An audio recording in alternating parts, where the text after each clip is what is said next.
SIR এর নামে অযথা আতঙ্কিত করা হচ্ছে, আমাদেরকে হয়রানি করা চক্রান্ত হচ্ছে। আতঙ্কিত কারা করছে? তৃণমূল করছে। আর হয়রানি চক্রান্ত কারা করছে? বিজেপি করছে। তাহলে আমাদের কাজ কি হবে? না আতঙ্কিত হওয়া, আর হয়রানির শিকার যারা করতেছে তাদের জবাব দেওয়া। দেখো আজকে বিএলআরদেরকে মুখ্যমন্ত্রী বলছে এই করবেন না, সেই করবেন না, হ্যাঁ করবেন না, তাই করবেন না। যে নামগুলো কে তুলেছে ভাই, অবৈধ নামই যদি তুলে থাকে কে তুলেছে? এই বিএলআরই তো বুথ লেভেল অফিসার। তো এরাই অবৈধ নাম ঢুকিয়েছে। এবার তুমি হাতে কাটো। যেটা ভয়ের কারণ হচ্ছে দি ভোটার বা ডাউটফুল ভোট, এটা আমাদেরকে নজর রাখতে হবে। আমরা বলেছি প্রয়োজনে ইসিআই ইলেকশন কমিশন অফ ইন্ডিয়াকে আমরা সহযোগিতা করব। আমাদের এলাকায় দাদু মারা গেছে, বাপ মারা গেছে, এখন এসে গেছে ভোট ঠিক কবর থেকে দিয়ে দেয়, শ্মশান থেকে দিয়ে দেয়। আর ভোটের সময় দাদুকে বাবাকে পাওয়া যাবে, কবর থেকে উঠে এসেছে, নালে শ্মশান থেকে গিয়ে ভোট দিয়ে দিচ্ছে। সেই নামগুলো বাতিল করতে হবে না ভাই? এটা আমার বাড়ি মালদাতে শহরে উঠে চলে গিয়েছে, ওখানে ভোটার কার্ড বানিয়েছে। একটা তো ভাই ডিলিট করতেই হবে, এটা তো অসুবিধা কোথায়? এটা আরো থাকে কাজের সূত্রে মহারাষ্ট্র চলে গিয়েছে, ওখানে ভোটার কার্ড বানিয়ে ফেলেছে। একটা তো ভাই ডিলিট হবে, এর অসুবিধা কোথায়? অসুবিধা যে জায়গাটা সেটা হচ্ছে কি, প্রথম কথা হচ্ছে আতঙ্ক। আমাকে আতঙ্কিত করা হচ্ছে, ঠিক যেভাবে সিএ আতঙ্কিত করেছিলেন না, সব নাকি দাঁড়িয়ে দাঁড়িয়ে গভর্নমেন্ট দাঁড়িয়েছি কারণে ভাই একটু বলবেন। আর আমি কি বলেছিলাম? অমিত শাহ বাবার ভালো থানায় একটাও ভালো হয়ে বলেছিলাম। আমি কিন্তু মামলা সুপ্রিম কোর্টে করেছিলাম সিএনআরসি নিয়ে, এটা মাথায় রাখে। মোদী আমাকে টাকা দিচ্ছে, বিজেপি আমাকে টাকা দিচ্ছে, আর আমি আবার বিজেপি বিরোধী মামলা করছি। কি দিনকাল করলো ভাই, বলছেন আমার টাকা দিচ্ছে, আর ওদের প্রত্যেকটা বিরুদ্ধে নিজে মামলা করছি। এই ওয়াকাফের বিরুদ্ধে মামলা করেছি, সিএনআরসি এর বিরুদ্ধে মামলা করেছিলাম, কিন্তু ওরা আমাকে টাকা দিচ্ছে, ওদের টাকাই ওদের বিরুদ্ধে মামলা করছি। বেশ ভালোই চলছে, বলে ভালো।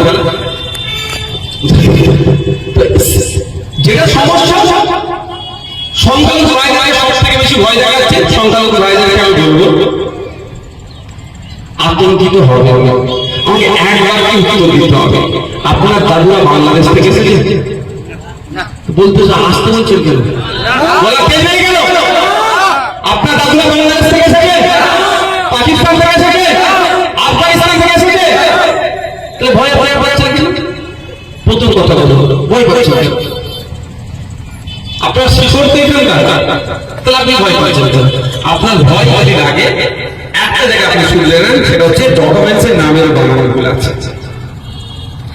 মোহাম্মদ আব্দুল করিম মোল্লা নাম আছে ভোটার কার্ডে, আধার কার্ডে আব্দুল করিম মোহাম্মদ মোল্লা, স্কুল সার্টিফিকেটে মোল্লা মোহাম্মদ আব্দুল করিম, এই হয়। আবার মোল্লা বানান ভুল, আব্দুল বানান ভুল, কে ও আগায়ের করি, কে আগায়ের করি, এই হয়। এই হয় আছে তো ভাই, এটা ঠিক করে না। আর নাকে তেল দিয়ে ঘুমা, কি বললাম? এটা ঠিক করে নাকে তেল দিয়ে ঘুমান। আপনার বাড়িতে কাগজ আছে, আপনি খুঁজে পাচ্ছেন না, সেটা আপনার ব্যর্থতা।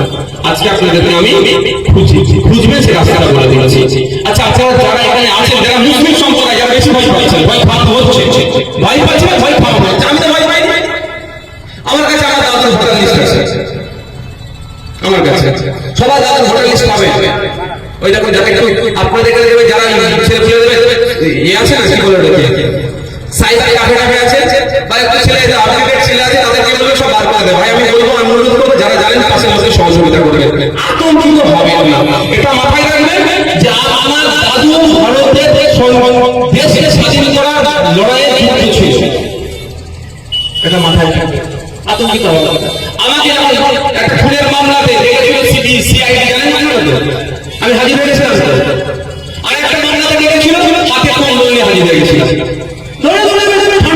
ঠান্ডার সময় শুনেছিল জেলে থাকতে হবে, কিন্তু মনে তো কনফিডেন্স আছে, আমি ফোন করিনি, ইশারায় দিল, আমাকে ফোন করতে বলিনি, আমার কতদিন আটকে রাখে, আমার কনফিডেন্স আছে। তো আপনার দাদু, তোর দাদু, আপনার দাদু কবরে শুয়ে আছে, আপনার কনফিডেন্স কেমন আছে? আচ্ছা বলুন, এখানে যারা উপস্থিত আছে আপনারা কার জায়গাতে আছেন? নিজস্ব জায়গা অবশ্যই, নালে থাকতে দেবে, তৃণমূল মেরে ফেলে দিত যে দখল করল। কার জায়গা? দাদুর জায়গায়, ম্যাক্সিমাম দাদুর জায়গায়। যাদের একটু টাকা পয়সা হচ্ছে নতুন জায়গা কিনে ঠেকিয়ে বসেছে, ম্যাক্সিমাম দাদুর জায়গায়। তো দাদু কাকা, ছোট কাকা চালের খনিটা হাইকোর্ট উঠে যাচ্ছে, মামলা হয়ে গেছে, এটা হাতে কোর্টটা মানে রায়গঞ্জ কোর্টে মামলা চলছে, এরকম হয়নি ভাই? ছোট কাকা বা ছোট চাচা ঘাসটা একটু আমার ছাঁচের উপরে উঠে গেছে, মামলা হয়নি। আমি বোঝানোর জন্য বলছি, মামলা হয়ে কি দেখে মামলাটা গ্রান্টেড হলো করছে? মামলাটা গ্রহণ করলো কিসের ভিত্তিতে? কাগজ দেখে তো, সে কাগজটা কি আপনার দাদু তৈরি তো ওইটাই তো আপনার কাছে হাতিয়ার। আপনি ভয় পাচ্ছেন? ভয় না আপনাকে খাওয়াতে পারলে তাহলে বিজেপি তৃণমূলের বাইনারি ভাবিয়ে কি করে? গতকালকে শুভেন্দু অধিকারীর উপর আক্রমণ হয়েছে, ওটা বাংলা সংস্কৃতি নয়, তৃণমূলটা নিয়ে আসছে, যেমন উপর আক্রমণ হয়েছিল, এটা উচিত নয়, রাজনীতি হিংসা নয়। কিন্তু দেখবেন যখন আক্রান্ত হচ্ছে, যখন সবাই আক্রমণ করছে, ওদের মাথায় পিপিলের সামনে ঘুরছিল, আদৌ ওরা মুসলমান কি সেটা চেক করতে হবে। দ্বিতীয় কথা, হয়তো মুসলমান হলেও দেখবেন শুক্রবার বা মসজিদে ছাড়ে যায় না, পাঁচক তো দূরের কথা, কিন্তু ওই দিকে মাথায় উঠে করে কেন এসেছে? এইটাই তো বাইনারি পলিটিক্স, এইটাই তো বাইনারি পলিটিক্স। তাহলে কি হবে? শুভেন্দু কি বলছিল শুনছিলেন না? মুসলমানদের 90% ওখানে মুসলমান ছিল, ওখানে রোহিঙ্গা ছিল, তাহলে ওর পলিটিক্স করার উনুনে হাওয়াটা কে লাগাচ্ছে বলবেন? তিনি ওদের হিন্দু মুসলিমের পলিটিক্স আছে। তো এসআইআর আপনাকে আমাকে আতঙ্কিত করতে পারলে তাহলে আমি তৃণমূলের বলে ওটা বলবো কি করি? একটা প্রকল্পের নাম বলুন, আপনার এলাকার যে সমস্ত তৃণমূলের নেতারা আছে তাদেরকে বলতে বলুন যে মুসলমানদের কাছ থেকে তুমি ভালো ভালো ভোট চাইবে, আদিবাসীদের কাছ থেকে আলাদা করে ভোট চাইবে, দলিতের কাছ থেকে আলাদা করে ভোট চাইবে, মনুষ্যদের কাছ থেকে আলাদা করে ভোট চাইবে। একটা প্রকল্পের নাম বলুন, যে প্রকল্পের জন্য মুসলমানরা তোমাকে ভোট দেবে, যে প্রকল্পের জন্য আদিবাসীরা তোমাকে ভোট দেবে, যে প্রকল্পের জন্য দলিতরা তোমাকে ভোট দেবে, যে প্রকল্পের জন্য রাজবংশীরা তোমাকে ভোট দেবে, যে প্রকল্পের জন্য কোথারা তোমাকে ভোট দেবে। একটা প্রকল্পের নাম বলতে বলুন, আলাদা আছে, পারবেন না। তাহলে কিভাবে ভোটটা নিতে হবে? আর মুসলমানদের ভোট দিতে সব থেকে বেশি দরকার, কিভাবে নিতে হবে? এই আতঙ্কিত করে আমি আছি, তোমার ভোটার লিস্টে নাম কাটা করবে না, আমাকে ভোট দাও, তোমাকে আমি রেখে দেবো, এরকম ভাবে কি জোড়াতালিতে চলে ভাই? আচ্ছা বলুন, যে রোগটাকে ধরবেন না মানুষটাকে ধরে দেবেন, কোনটা ধরা দরকার? আমার তো মনে হয় রোগ ধরা দরকার। রোগটা হচ্ছে সাম্প্রদায়িক রোগ, রোগটা হচ্ছে ধর্মীয় বিভাজনের রোগ। এই রোগ থেকে নির্মূল করতে হবে।